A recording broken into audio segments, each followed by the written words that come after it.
And one correction that must be made, and this is not fair on the part of those who report.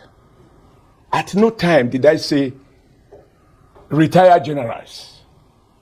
So guys, Oshiomhole don't make U-turn. We all know that recently Oshiomhole was applauded for coming out to say that some retired generals are the ones involved in the stealing of our solid minerals, especially in the north, and to be specific, in places like Zamfara, where we have gold that the federal government is not even responsible for.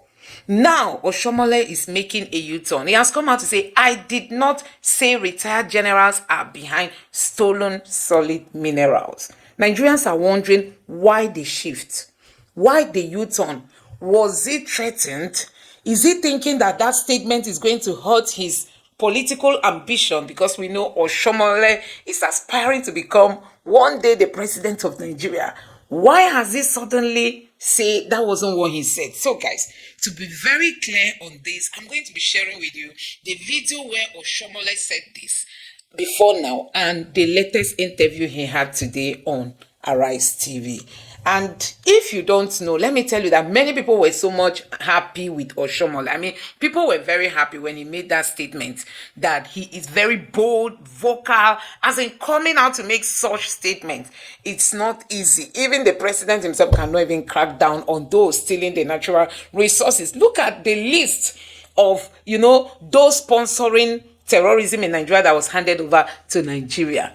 The Buhari's government could not prosecute them. Now the Tinubu's government is there, he can't prosecute them. They are just wanting to protect their political interests over national interests. That's what we are saying. So guys, let me just allow you to take a look at where Oshiomhole said what he said before and what he's currently saying. Take a look.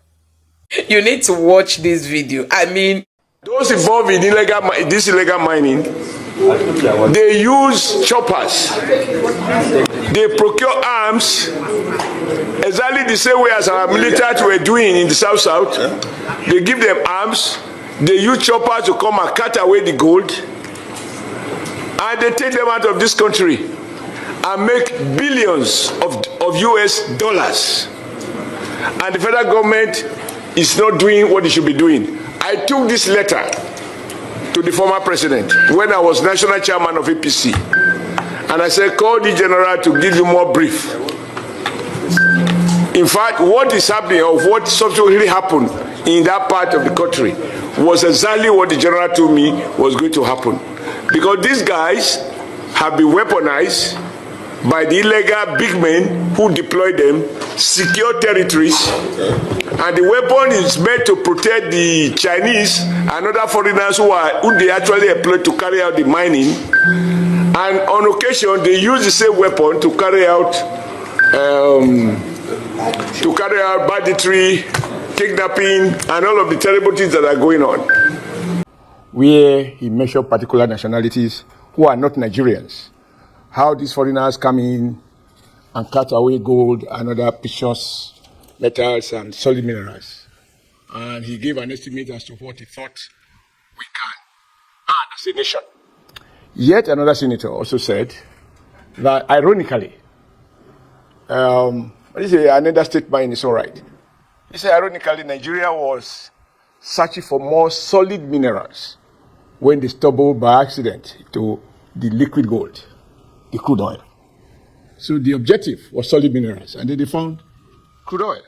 And that, what an irony of it, that at the end of the day, today our mainstay is crude oil, and they are not making money from solid minerals. And they lament the way foreigners are coming to cut away these minerals. And so they were asking for more money for a certain agency to ensure that we develop our solid minerals sector. And the kind of resources we believe we can earn that might even be much more than we are earning from oil. I studied a couple of countries that rely exclusively on solid minerals even within the African continent. And I then reply that it is not that money is not being made from solid minerals. It is absolutely impossible for anyone, particularly foreigners far away outside the African continent, coming to Nigeria, locating a site, not be geologists. And they go straight to where they can find particular solid minerals, and they start mining it, and they take it away. So it may be correct to say government is not able to harvest, or to, harvest what accrues from solid mineral exploration, and that the illegality is being done, and people know who are behind it. I then give an example of myself. And one correction that must be made, and this is not fair on the part of those who report. At no time did I say retired generals. I have many friends who are retired and who are suffering, who can't change batteries in their car. They retire as pure military officers.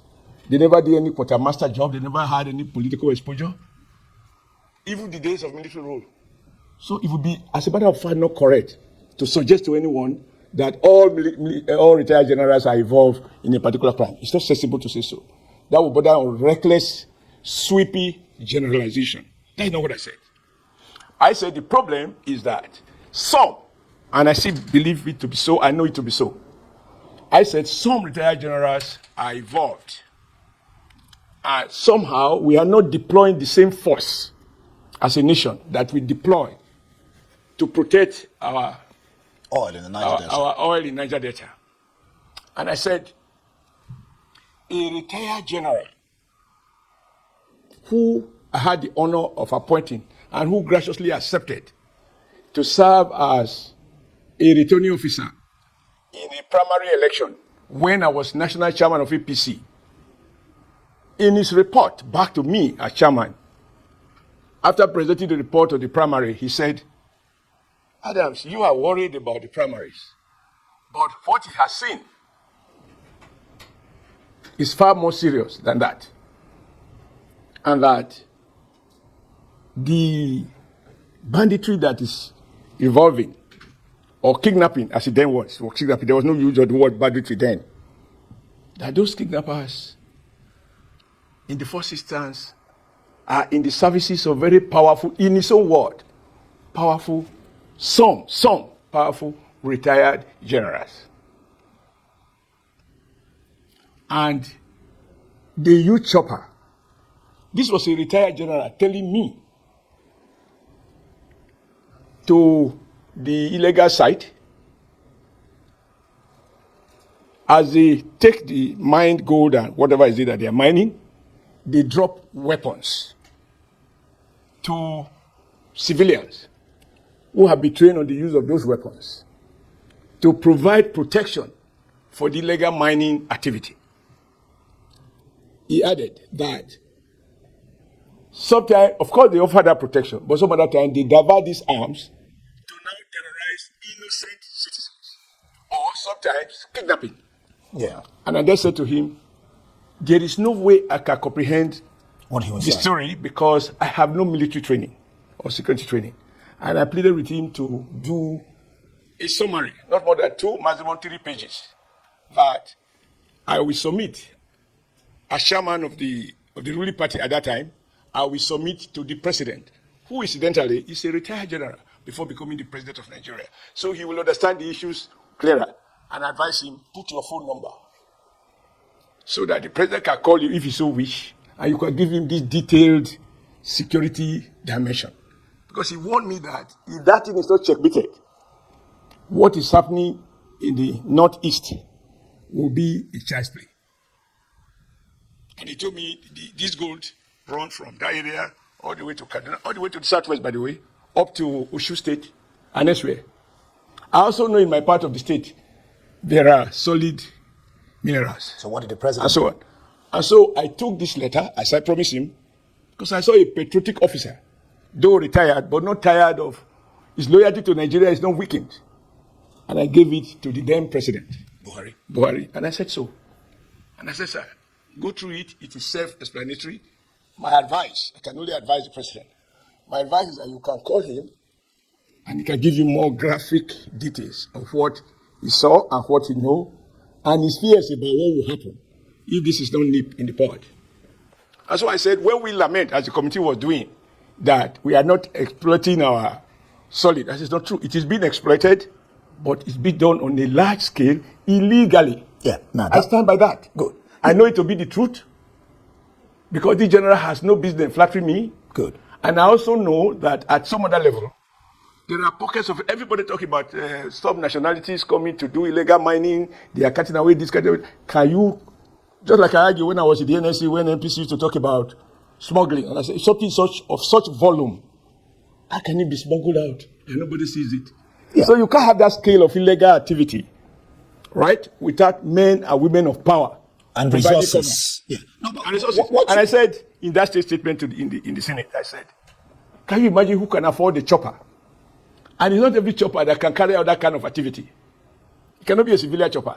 A chopper that can go irregularly to carry arms, drop, mine the item whether they are gold, take them out to a location where they prepare them, and they pass through our borders. Yeah, but what you have said, Senator, is not different from what was reported. No, some what I don't like is the attempt, like when I heard you here saying, retired generals. That's no. Some. We're talking about some. Yeah. That's the correct word. Some generals. But also, this is not to limit it to some generals. To some generals. Well, fine. But the point. Perhaps the more appropriate word, because I limited to it because of what that general told me. Yeah. And he mentioned to me that some retired generals, very powerful people were connected, were involved in it. Yeah. But I also believe that there are other non-generals who are powerful, who are also providing cover for these foreigners. I mean, let me ask you. You think it's so possible? No. For something that's so widespread to be taking place, and that's why everybody lament it, except those who should deal with it. And that's why you raised the issue. That's right. Currently, I mean, you talked about the former president. We're not talking about. Yeah, I was being specific because I did. Yeah. On oath, I can swear I did. I know we call it Baba Mengeskia. Yeah, but when he knows I gave it to him. Yeah, but when you talked about the fact that when you discussed this issue, weren't you talking about the current president or the current executive or president not doing what was done in the Niger Delta by employing military might, to handle this situation? Even if you can't get the generals, I mean, you're not mentioning names. Someone would ask you why names not being mentioned, for example. But even if you can't, Nigeria can get to some generals or some resource people, yes. Yeah. Why can't the nation get to the foreigners you are discussing about and probably arrest them or stop them from doing this? Now, what I can say is this. There is no need to talk about the present government. If there is a disease that has been there, and I spoke to that disease, and I spoke to the time I became aware of the disease, and I went on to name or describe my source of information and the step I took as a Nigerian to see if the damn power can deal with it. Of course, until it is dealt with. My point is, I did not come to Abuja to lament. Yeah. I came to the Senate to listen, to hear cries, to hear stories, and to act on them. And in acting, that's exactly what we did on the floor of the Senate. To say, we have to find courage. If you the story is edited. We withdraw Mr. President's attention to this scale of abuse, this scale of looting of Nigeria solid minerals by foreigners or even by Nigerians themselves. So, and that is what it should be. Every day we sit in the Senate, particularly in the primary, we pass motions urging government, not necessarily because he started the problem, not necessarily because he's not doing something about the matter, but that we want more action. That is why I went on to emphasize. I'm aware, for example. Don't forget, it's the same APC government, and government is a continuum. Now, this is the problem you have. It doesn't matter the color of the government. No, what I'm saying, government doesn't matter. That's what I just said. Government is a continuum. That's right. Now, this government, I'm aware, I think the current Minister of Solid Minerals has taken steps to recruit what they call marshals, to deal with these, some of these illegal miners. That for me is a wonderful initiative. It is to acknowledge that something illegal is going on and it cannot be allowed. And one must also commend you that you raised the issue. It was good that you raised the issue. But because that's what you're there to do as a senator. Yeah, but beyond this commendation, let me finish the totality of my statement. I said, I appreciate that initiative, that somebody in the ministry, the president has appointed a minister, and the minister is concerned that We can't be here and people are cutting away our natural environment. Yes. And he has set up some marshals, etc., which is probably what is within his control. But I said, I would like to see government deploying the same amount of force in protecting our solid minerals and dealing with those who are involved in illegal mining, just like illegal buckling, with the same force of JTF, Joint Military Command, to deal with anyone involved. So that, let it not be seen as if, when it comes to oil, we are ready. Because you are touching our vein. And then this other one, because we don't have the numbers, we seem to think that we can use less force. And because the people involved are powerful, only superior power can neutralize them. I said so. Very correct. Because for me, this is what the president will expect of a loyal senator. Right? To draw his attention and to draw the country's attention. So that when those people are being dealt with, you know this country. Somebody will bring in political motive. Oh, this general, maybe this retired general, this retired PAPSEC, this former labor leader, one comrade, maybe because he made the statement last week, that's why they are dealing with him. Let people know that these are serious economic crimes. That should be dealt with. Because part of the complexity of dealing with criminality in Nigeria is the ethnic dimension that is invoked. And sometimes accompanied by political affiliation. And once they invoke the ethnic dimension, and even sometimes compounded by religion, and then summarized by political affiliation, the debate is closed. Everybody become blind. All right, so but the good news, the government is doing something. The good news, that's what you just said. They are doing something. I mean, they've recruited people to deal with it. Okay. But I think that the weapon that these guys, according to that general, and I believe him, the weapons that are used to protect these illegal miners, I don't think those smashers are so well equipped with such the same level of offensive weapon. But why can't counter? Why should? Now we are not going to ask me this. The point is, the essence of democracy and of parliament is to raise issues as they arise. Now this has arisen because the committee was lamenting, and I said to the committee, our business in the Senate is not to lament. We should pass a resolution urging the government to deal decisively with these people, exactly with the same force that we are dealing with those who were involved in illegal buckling and who are probably still involved in it. Okay, so JTF is still active in ensuring that our liquid gold is protected. Let's get on to this for me is a straightforward thing. Yeah. Let's get on to something that is very troubling: the frequency and magnitude of explosions from petrol tankers, or accidents is becoming what you can call a nuisance and actually alarming. What's your Interior Committee doing about it? What's the Interior Committee doing? That's not the function of the Interior Committee.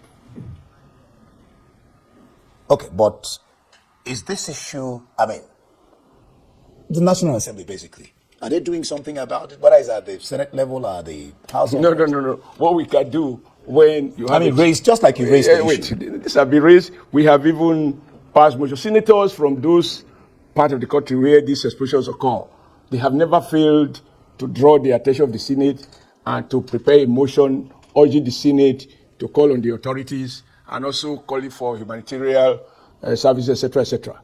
But if you say the problem with Nigeria, do you have the data? Is it really the first time these things are happening? It's not. That's the fine. problem. So, well, it is not for me here to try to speculate. But if you ask me, the Committee on Interior, I do not deal with the movement of tankers. Okay.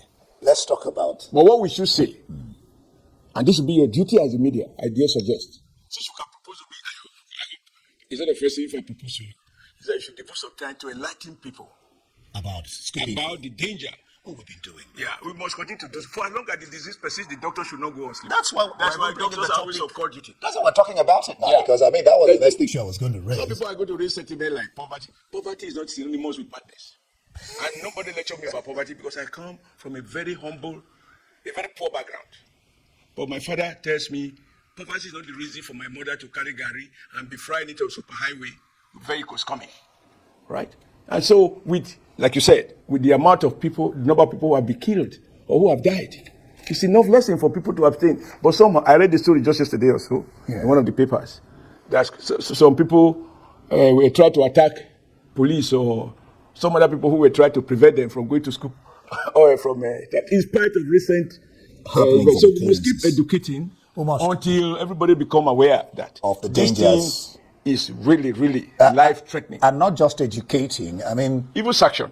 Sanction. And then even in other crimes, transporting fuel or inflammable materials via road. I mean, it's quite dangerous. Do it by railway, and then you will have so many of these occurrences. But let's go. We just have some little time. Let's go to Edo State, where you were the former governor. 18 local government chairmen and their deputies sacked. And the talk is that the PDP in Edo State is accusing APC of extermination of constitutional democracy.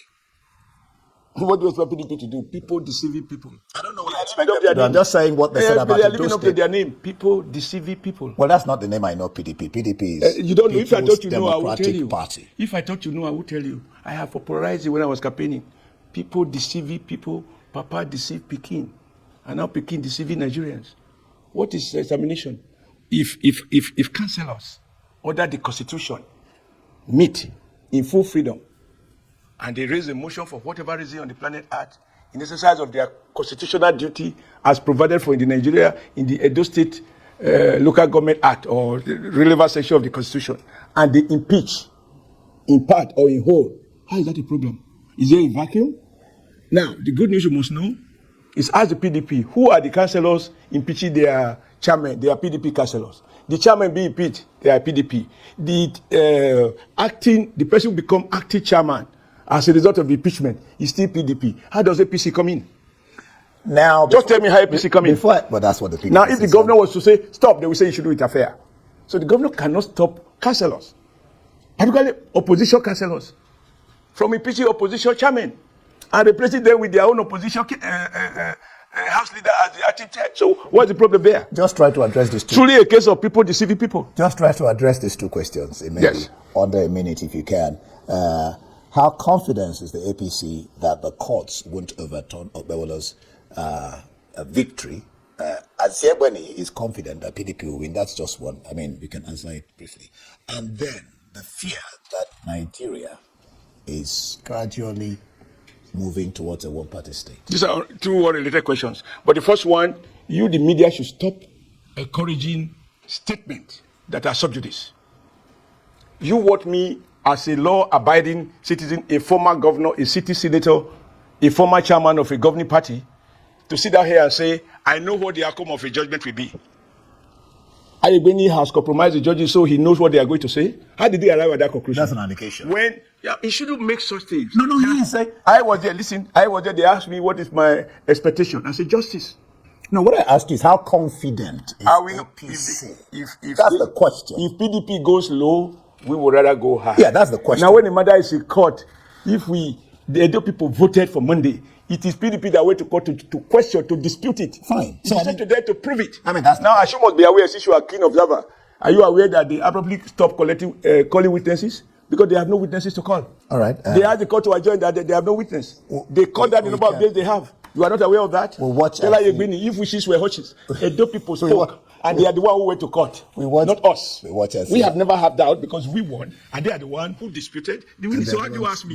Now what I have, whether I believe I will have it. All right. But I think it is disrespect to the court when you want to predict the outcome of a matter before the court. Thank you. And as for what party state is democracy, you have not said anybody has been compelled or jailed for not joining the political party. So guys, let me know what you think about what has just transpired in this video. Like, you heard me say that Oshiomhole once called out retired army generals, that they know what is happening to the solid minerals in the north, which we know that it is very, very unfair for us to have such a site, and the federal government is not thinking on how to generate money from there.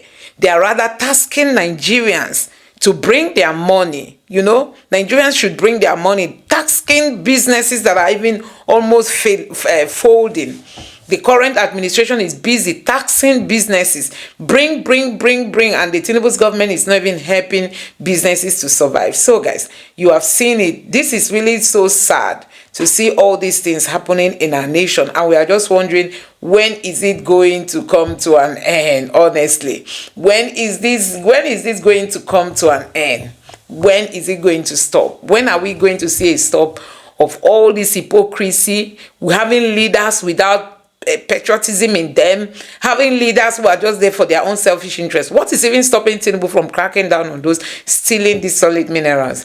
What is it that, why is Tinubu not going after the list of those sponsoring terrorism given by the UAE to Nigerian government? Why is the Tinubu's government not coming after them? Why are they facing only the Southeasterners, you know? So guys, it's really, really so sad looking at what is happening in Nigeria. We just hope that things will get better in this country, and that will only come when we have patriotic leaders. And that is why we are saying, ahead of the 2027 presidential election, Nigerians, brace up. Brace up. We can do it. We can do it. We can do it. Enough of all this. These people have taken us for granted enough. I mean, they've taken us for granted. Honestly, looking at what is happening in Nigeria is really, really so appalling. So guys, let me know what you think about this in the comment section below. Please don't forget to subscribe to the channel, turn on the notification bell. Please give this video a like so that YouTube can recommend it to others, and drop your thoughts in the comment section below. Thank you.